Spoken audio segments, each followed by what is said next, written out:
USAA knows dynamic duos can save the day, like superheroes and sidekicks or auto and home insurance. With USAA, you can bundle your auto and home and save up to 10%. Learn more and get a quote at USAA.com/bundle. Restrictions apply. Raise the rudders! Raise the sails! Raise the sails! Captain, an unidentified ship is approaching. Over. Roger. Wait, is that an enterprise sales solution? Reach sales professionals, not professional sailors. With LinkedIn ads, you can target the right people by industry, job title, and more. We'll even give you a $100 credit on your next campaign. Get started today at linkedin.com/results. Terms and conditions apply. Hello everybody and welcome back to my podcast, Esme's Country Life. In today's episode, we're going to be talking about cows a lot. For some reason this week, I've come across a lot of cows, the animals, not the people. Anyway, and then also in today's podcast episode, I'm going to be talking about surviving life without Wi-Fi. It's been a tough week. And also about me getting a little bit overly competitive playing some games. But anyway, before we begin, I just want to say a huge thank you to the sponsor of the podcast, Red Post. Red Post is an equestrian and country store based in the UK, and they also ship all over the world.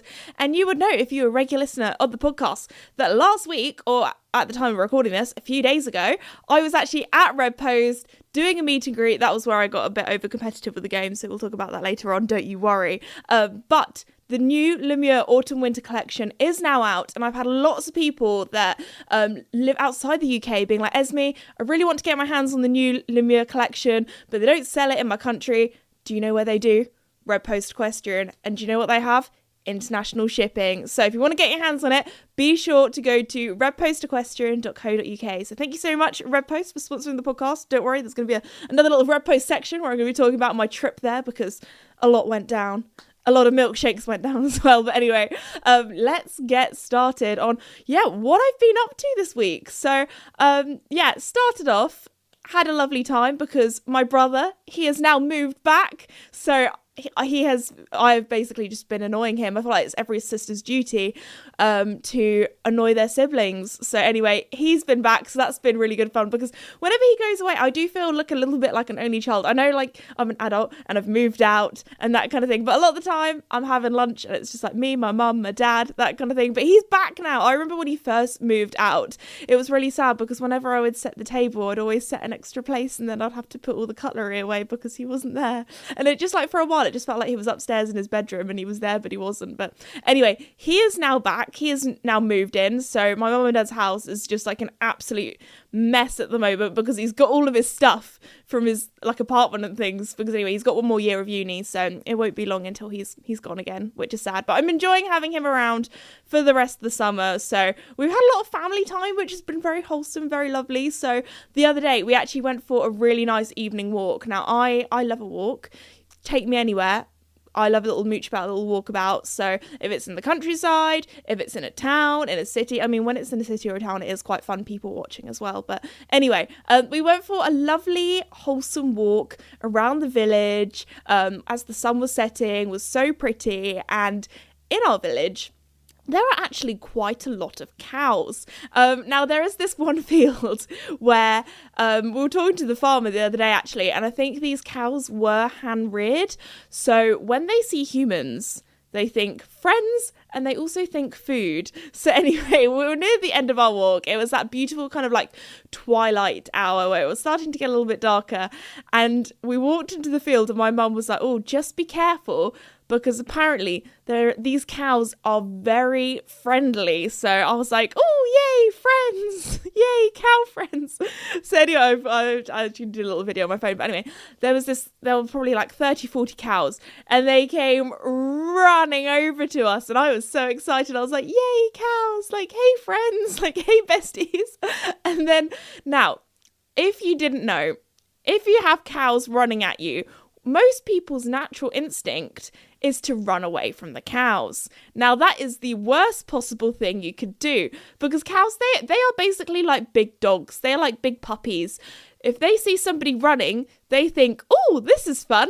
I'm going to run after you. So that's why a lot of people often, if they don't know, like proper like townies. I mean, this is Esme's country life. I'm a country girl through and through. I know how to deal with cows.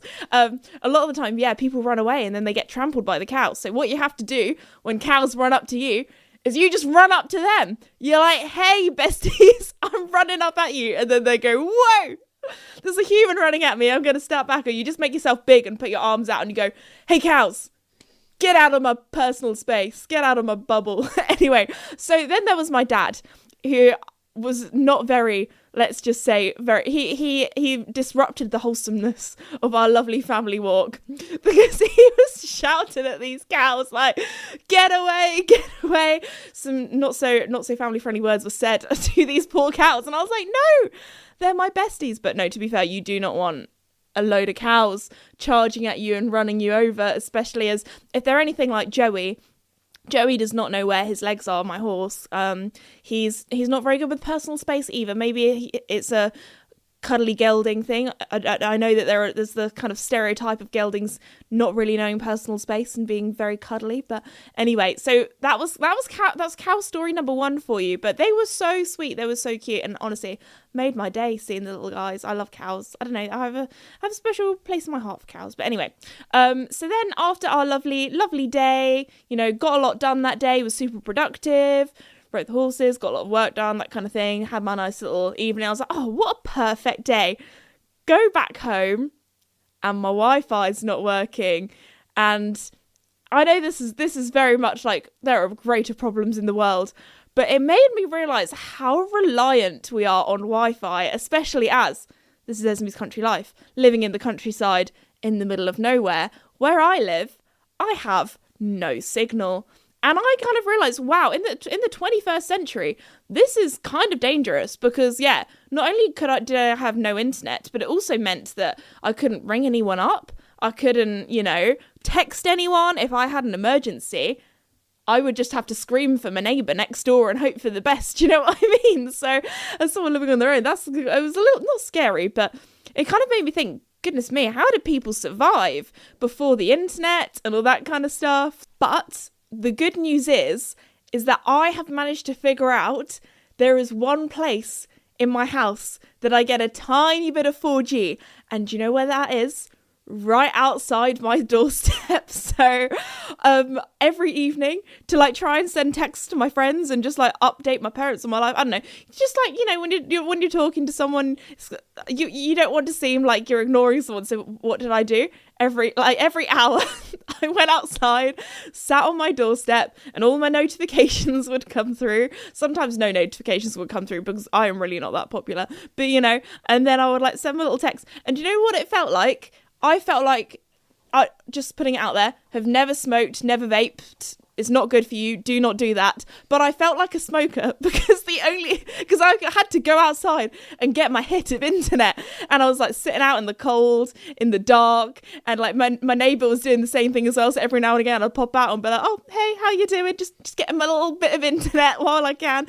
And also, so I basically had a whole week of no internet. Also, I was not cheeky, but at first I thought, maybe my Wi-Fi box or whatever isn't working, and I thought, oh, I'm gonna have to message BT and do all the faff of customer service and someone coming out and fixing it or sending me a new one. I was like, when just something goes wrong and you're like, I just don't have time for this. I got more important things to be doing in my life. But anyway, went over to my neighbour because I thought, you never know. Could go and ask him, maybe if his Wi-Fi is working, I could be like, hey, can I be really cheeky and connect to your Wi-Fi just so I can message someone in case of an emergency? Went over to him and he was like, nah, mate, my Wi-Fi is not working either. So anyway, my whole kind of all of my neighbours in my little area, in our little woods that we live in, none of them had Wi-Fi or internet either. So we were all in this together. Do you know what I found? That the kids that live down the road, I was thinking, cool, they were out late playing in the woods, and then I realised, oh, it's because there's no internet. They can't be going on their iPads or watching YouTube or whatever. So I was like, oh, it's back in the, not that I was alive in the 90s, but back in the day. Anyway, so I basically spent the whole week in my evenings either going to the gym, because my gym had Wi-Fi, so I just went on the treadmill and watched Netflix or whatever on my phone, or I did a lot of reading, which I do anyway. I mean, I do try to be very good that when I go to the cottage, I put my focus on my phone and I turn off all kind of work emails. I don't go on social media. But there were little things, little home comforts, which I am quite good at having downloaded music on my phone just because I'm very lucky to do a lot of travel with my job. And a lot of times when you're traveling, you don't have internet connection. But the one thing do you know what has been my new favourite obsession lately? My dad was absolutely, he was just, taking the mick out of me for absolutely loving. My favourite thing is listening to Animal Crossing music while I just do day-to-day tasks, because it just makes everything seem a little bit more whimsical. Do you know what I mean? I saw a trend online, and it was these are things that I do to make my life seem more whimsical, more special, more just fun. And I just listen to my little it's just really relaxing music, because sometimes you want to listen to music and it doesn't have words in. It's just you're chilling or you're zoning out. I quite like listening to it when I'm scrapbooking as well, because being dyslexic, when I'm writing writing things and I'm listening to music that has words in, then I start writing the words in the music lyrics. I don't know if anybody else does that, so I quite like listening to music without lyrics sometimes. But anyway, we'll get more onto that later on. But yeah, I had luckily the Wi-Fi came back, all was well. Could watch TV again. Actually, I was quite good. I would come into work every day with my iPad. I would download all of my shows on Netflix onto my iPad. So I managed to survive pretty well without Wi-Fi. It was just sad that, in an emergency, probably not great. But anyway, so that has been my week, really. Well, not really. I've got more to update you on, but that has been my week without Wi-Fi. That's what I've gone up to. But yeah, luckily it was lovely weather, so I spent a lot of time in the garden anyway and reading. And I actually made me realise, you know what? I don't use internet at home as much as I need. So anyway, it's definitely stopped me not that I try not to do that, but it stopped me scrolling. I feel like we all have those little evenings where I just go on for 10 minutes and then 10 hours later you're still scrolling. But anyway, talking of reading and books and that kind of thing, I have had so many people ask me, because now I've done my Red Post meet and greet, I can tell you about all my other ones that I'm going to be doing. So I'm actually doing a book tour in the month of, pretty much the whole month of October, for book 4 of the Starlight Stables Gang, which is all about Daniel, which is very exciting. I'm also coming to Ireland as well, so I'm going to Belfast, I'm going to Dublin, I'm going to the Eastlands in Dublin, which is very cool because a lot of famous people have actually done book tours there, and they have a little green room that you can go into, and it has loads of famous names and people that have signed this wall, so I'm excited to go back. I'm pretty sure I've signed that wall, but anyway, that's my claim to fame. Anyway, and also I'm going to the Bath Literary Festival, which should be really good fun. Me and my co-author Jo were actually doing a little chat on stage, and then we're going to be doing a book signing afterwards. So be sure to come to that one, because that is always really good fun. And then I'm also going to be at the Cambridge Waterstones, the Blue Water Waterstones, and lots of other bits and bobs as well. So if you want more information about that, go to my website, thisesme.com. But yeah, my horse Joey, actually, let's go on to the next thing. Next topic. My horse Joey, he has had a busy week this week. Now, if you've been listening to the podcast for a while, you might know that Joey, bless him, he's not had loading issues. He just takes a little while sometimes to go into the horse box, and I think that's because he had a phase where he would injure himself a lot and he had to go to hospital a lot, and I think, bless him, he thinks when he goes in the horse box he's going to hospital, which, fair enough. I don't like going to hospital either. So we've been working on his loading, and he has been such a good boy. The other day he literally pretty much loaded first time, because basically we're trying to get his loading confidence up, because we want him to, take him to lots of fun places, and him to think going in the horse box means lovely food, lovely positive experience, lots of attention, because that boy loves attention. But also just, taking him to fun places, doing fun things. So we've been doing lots of loading practice with him, and he has got so good now. And we find with him, we just have to get lots of snacks, make it a really happy place. And he just kind of waltzes on in now, which is lovely. Things that helped him the most was high reward treats, so apples. That worked really well, and I found that when he was so distracted by the food, we could just push his bum in and then he was in, which was fine. But if he wasn't super distracted by the food, actually there was one time, I'll tell you this later, but on our way home actually from one of our trips, he actually fell asleep.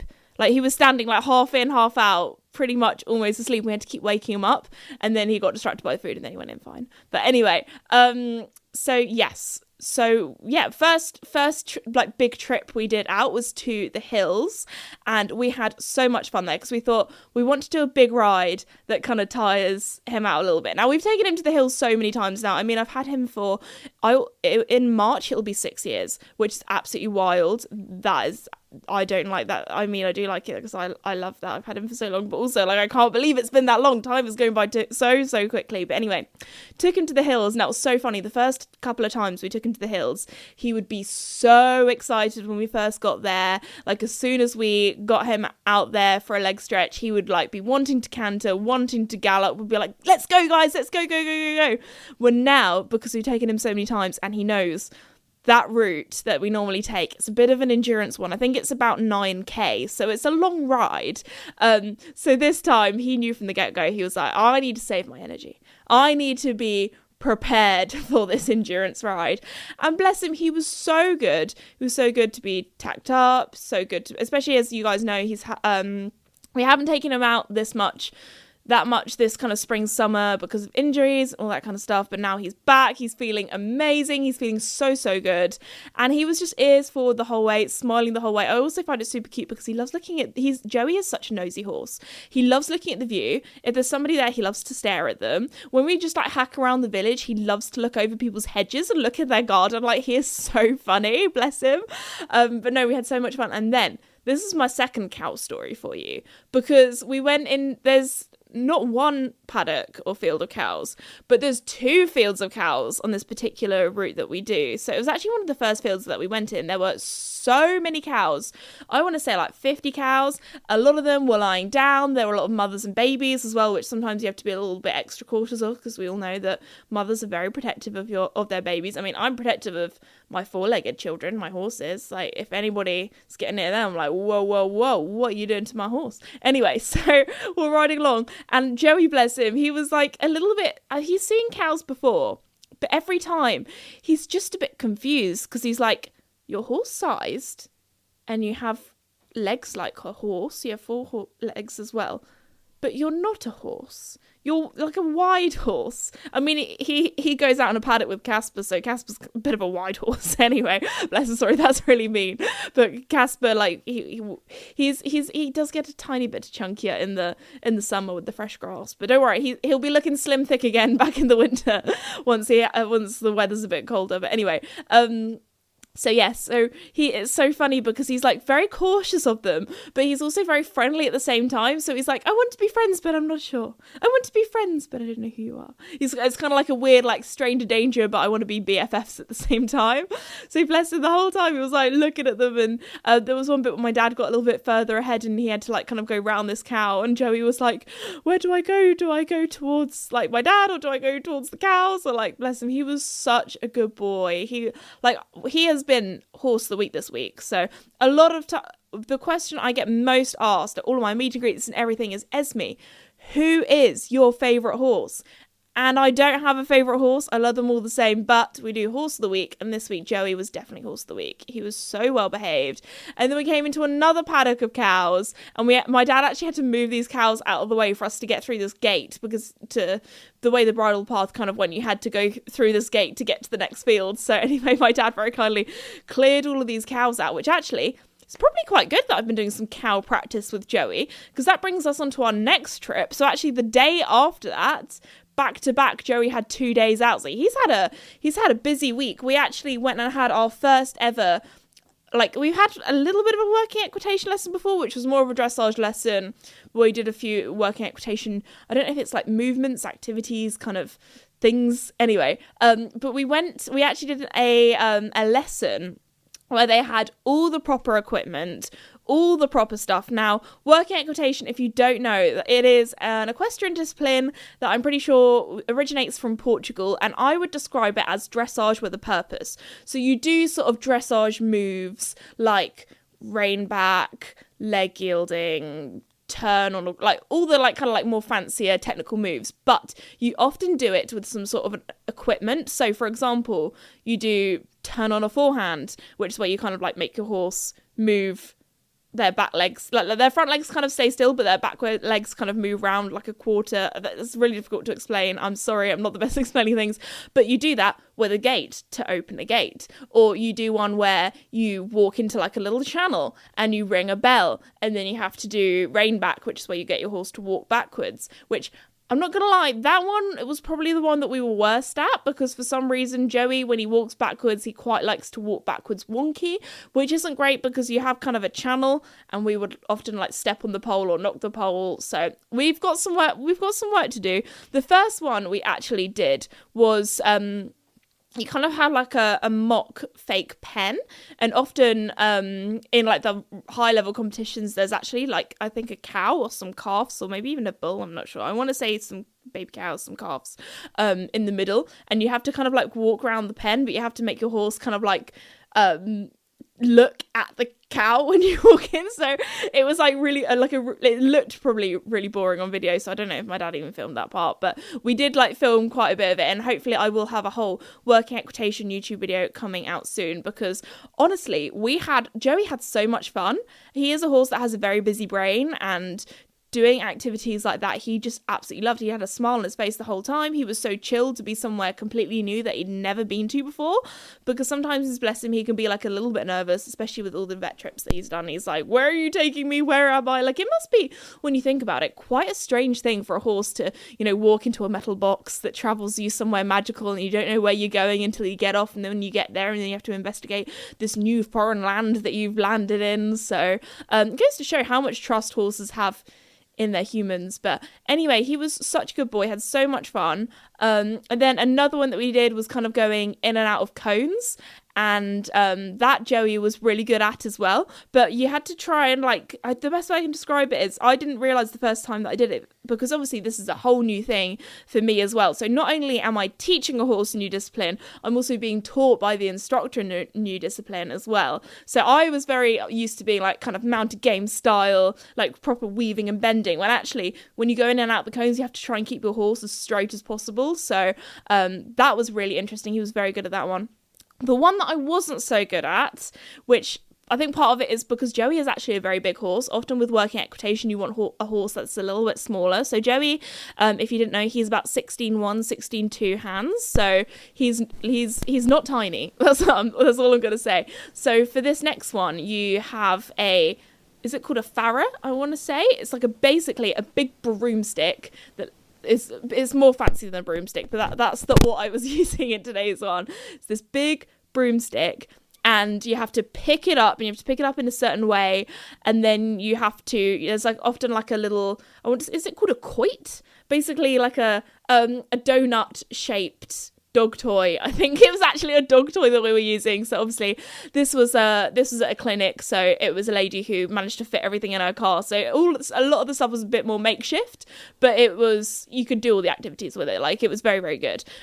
So I went along with my big broomstick. This is, anyone who does working equitation is gonna be like, Esme, this is not the correct terminology. This is not the correct stuff. But you know what? I'm explaining it in Esme language for our audio listeners, so they can hopefully understand what I'm talking about. But anyway, it's called a vara, I'm pretty sure, the big broomstick. So anyway, you have your vara, and you ride along, you have to pick it up. I was doing this all in trot, and also you have to do it all in one pace as well. Like, at the really high levels, they do it all in canter, and they do it one-handed.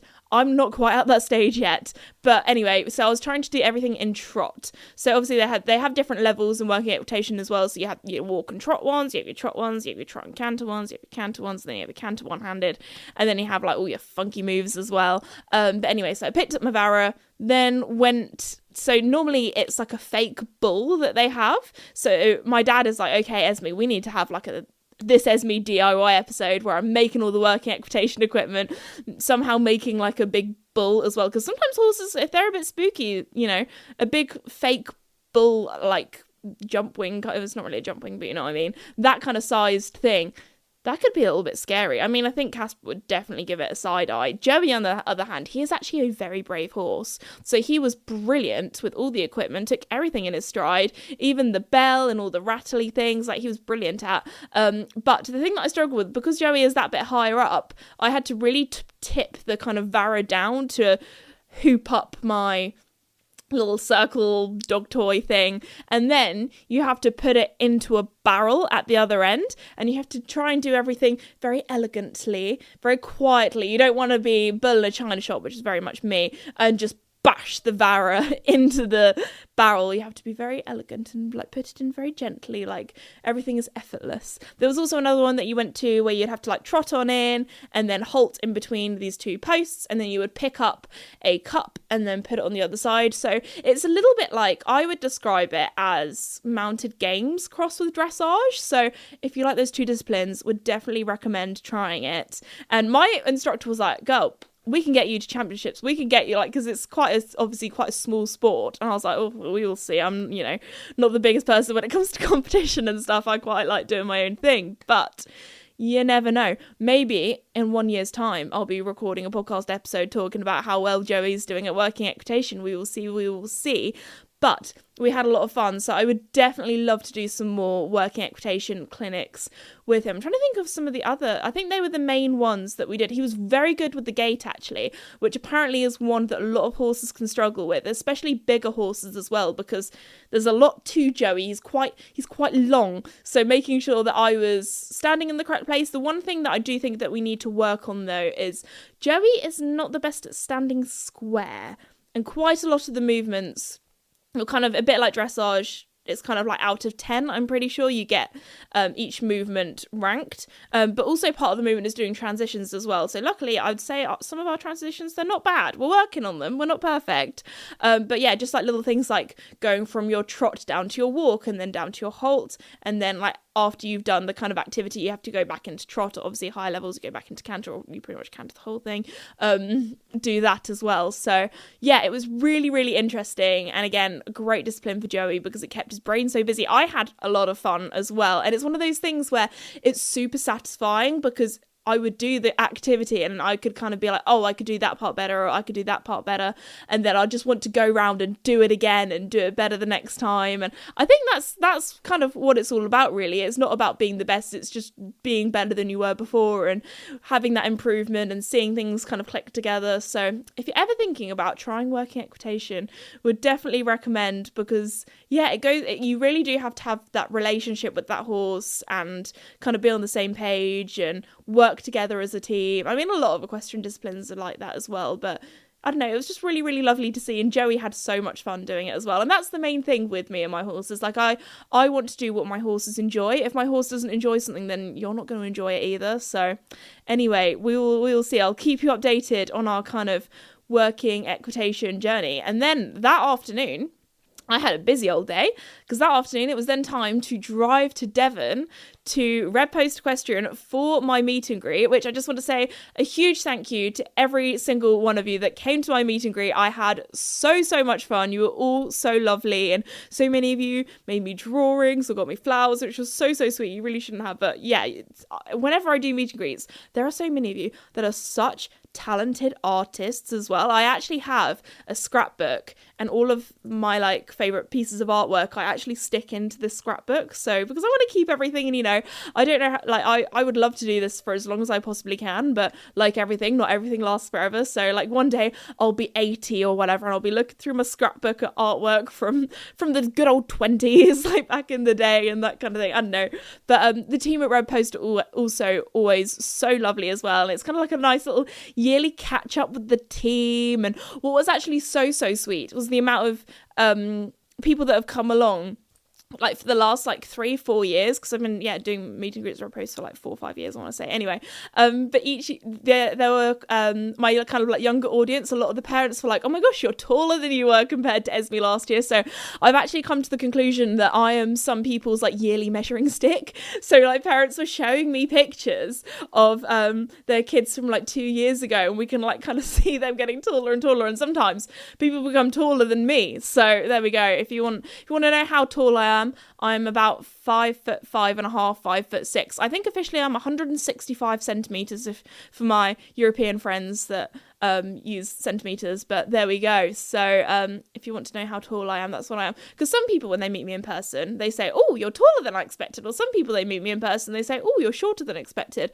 Apparently quite a few people, actually. Ben from Red Post was saying, heard that people were saying, 'cause obviously they're like listening in, making sure that I'm, I don't know, doing a good job, I don't know. But anyway, apparently people were saying how I sounded different in real life, which, I mean, we have some very good podcast studio audio microphones, so it can't be because we've got bad mics, but maybe I think it's because I've been doing social media for so long now, and obviously there are some videos of me online from when I was a child, so obviously, you know, child Esme might sound a little bit different to Esme now.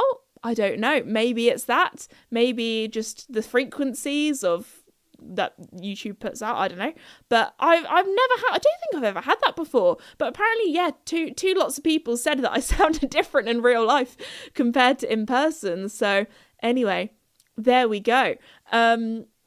But no, it was honestly such a lovely, wholesome day. Also, at the beginning of the day, because that was a busy day. So what we normally do is we drive up the night before and we stay in the same hotel every year. And what's really funny is the lady at reception has been the same lady at reception for the last 4 years. And every time we drive up, my dad and I were just like, will it be the same lady?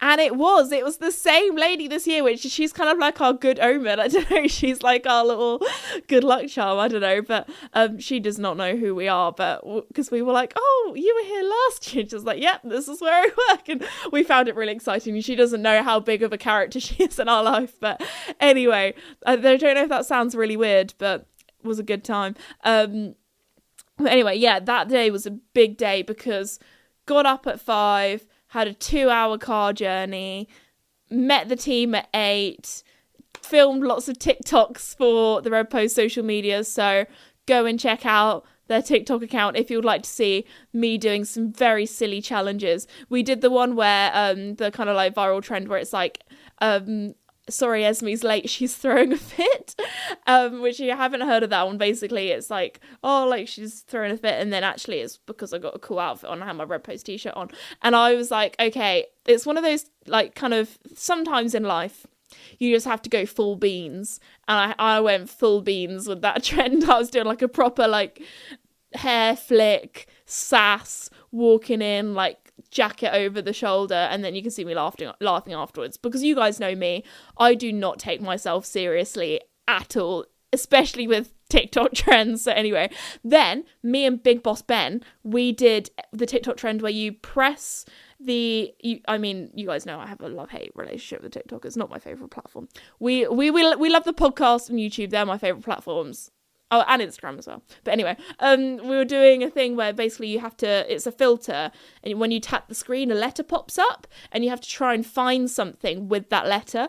Now, I might have got a little bit over competitive with that one, because there might have been one stage where I knocked down one of the supplements on the supplement shelf. Luckily, it was a liquid one, and as soon as that fell, it was like slow motion. I was like, no, because I thought, oh my gosh, if that falls on the floor and it splits and the liquid goes everywhere, I could just picture it as it was slow-mo falling, like it's splitting, the liquid splashing up, and then it going on all the products, and then Red Post being like, Esme, you've destroyed our shop. But it was all good. It was in a high quality container, obviously, did not split, and I did win that challenge. So you know what? It was worth it. It was worth it. I'm trying to think what it was. I think it was like some aloe juice that I knocked over, because it was A, and I was trying to think what in a tack shop begins with A, and I just ran, because I was going to run over to the treats because I thought apple treats, and then I saw the aloe juice. So I was like, I'll just grab that. I don't even know what that is, but obviously it's a thing. So anyway, then the other one, S, I went for saddle pad. E, I went for equestrian notebook, which I don't know if I got away with that. Ben was like, you can't go for that. I was like, well, it works. But anyway, so I did win that trend anyway. But no, it was a great time. I had they made, oh my gosh, the Red Post Cafe. If you ever get the chance to go to Red Post in Devon, go to their cafe because, oh my goodness, 10 out of 10. It is incredible. I had a lovely panini for my lunch as well. But anyway, they did a This Is Me milkshake. Yes, so each year they kind of do like an on-brand milkshake. So my Red Post top this year was lilac, which it literally matches the new Lumiere lilac perfectly. I did not know that it was going to be that shade when we organised everything, because obviously these things you have to do it in advance and all that kind of stuff. So anyway, that was very cool. So they had everything kind of like lilac themed. So they had, wait, I need to get the menu up on my phone because I want to get it correctly. So they had a Toby tray bake, which was very cute. So they had like some little Toby cakes.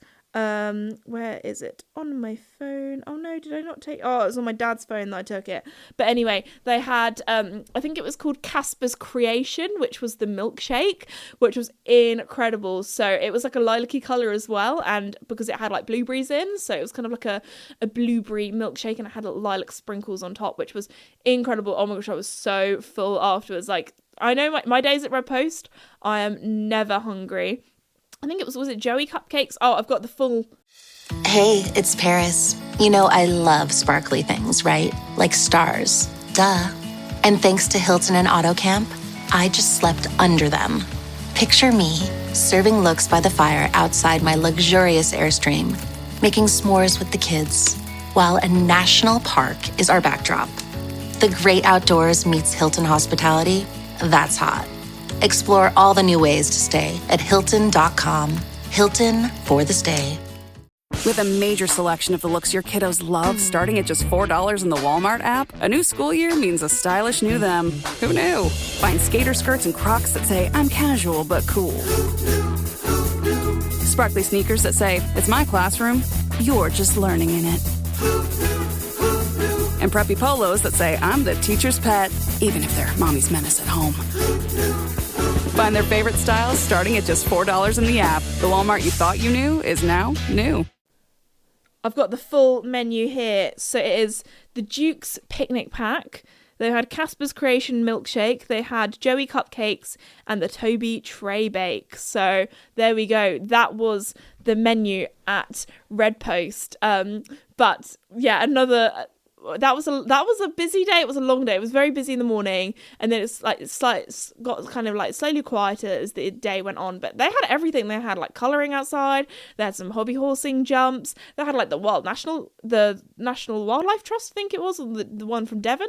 They were there because they heard that this Esme meet and greet was going on. They were like, guys, let's turn up. So they rocked up, and apparently the lady there, she signed up a lot of people to the National Wildlife Trust. So woo. Go wildlife in the environment. So that was quite cool. They had loads of little mini games and things. It was like a full-on festival going on there. It was popping off. It was a great day. So yeah, that was really good fun. I also, at Red Post, they look after me very well. As I said before, I had all my food.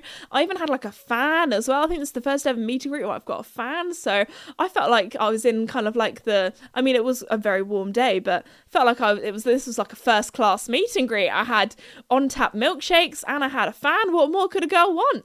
Anyway, so it was such a lovely day. So I just want to say a huge thank you again to Red Post for having me and hosting the meet and greet. It was so much fun. We also had, it was a busy day because I was there from 8 a.m. till like 5:30 in the evening. And then we had like a 4-5 hour car journey on the way home as well. So was a busy day. Also on the way home, my dad was absolutely just like taking the mick out of me for the way I was eating my tacos, because I'd never had Taco Bell before. And that was the only place that we could get food on the way home. We were just like, I was hungry. I was like, okay, we need food. So I went there for the first time, and I didn't realise eating tacos in the car is difficult, and I was like proper eating them, and they were just going everywhere, and I was just so tired, and I had a big sleep on the way home. So anyway, that was my week, and that's what I got up to. So I didn't appreciate the 3 hours of Animal Crossing music that I had to listen to on the way back. Oh, okay. So I don't know if you heard that, but we'll have to check the audio levels. But if not, I'll just say what my dad said. So, so on my little car journey home, actually, normally my dad brings his headphones with him because he likes to listen to some sort of like car man, middle-aged like man podcasts, which aren't really for me personally. We're different demographics. He listens to enough of girly pop music and Taylor Swift and that kind of thing that I listen to. But anyway, when I went to sleep, I was like, oh, do you know what I've been really enjoying? As I said before, my little Animal Crossing music. So I put Animal Crossing music on, and because for some reason the music that I listen to, it's actually down as a podcast, which is great because it's not going to affect my Spotify Wrapped. If not, that would be my top song, which is really, really sad. But do you know what happened, which is so funny? Because it's like 3 hours of music. So anyway, I went to sleep, had my long car journey, and do you know what woke me up, which was like an absolute jump scare? My own voice, because obviously it went from music to podcast, and obviously your girl's got to support herself, so obviously I follow my podcast with my private Spotify account. So guys, if you're not already following me on whatever podcast platform you're on, go and do it. I am a rubbish content creator that never does like self-promo stuff like that, so I apologise to myself. I need to be more self-promo. Anyway, so yeah, go and follow me. That'd be brill. 10 out of 10, thank you very much. Or like rate me 5 stars or like it or whatever it is. Would appreciate it very much. Thank you. But anyway, because obviously I follow myself, because you girl's got to support herself. What came on straight after listening to my Animal Crossing music, which is technically a podcast, my podcast. So I was like sound asleep, la da da, having a lovely time. And then suddenly it went, hello everybody, and welcome back to my podcast, SB's Country Life. And I was like, whoa, like in the middle of like a fever dream. I was like, what is happening here? So anyway, because I know a lot of you guys actually sleep or go to sleep listening to my podcast. So there we go. If you're going to sleep right now, I will say good night, because actually I think I will wrap up today's podcast episode there. I really hope you enjoyed it. And if you are going to sleep right now, I hope you have some sweet dreams. Anyway, thank you again to Red Post for sponsoring the podcast and for having me. And I'll see you all next time in another episode. Bye.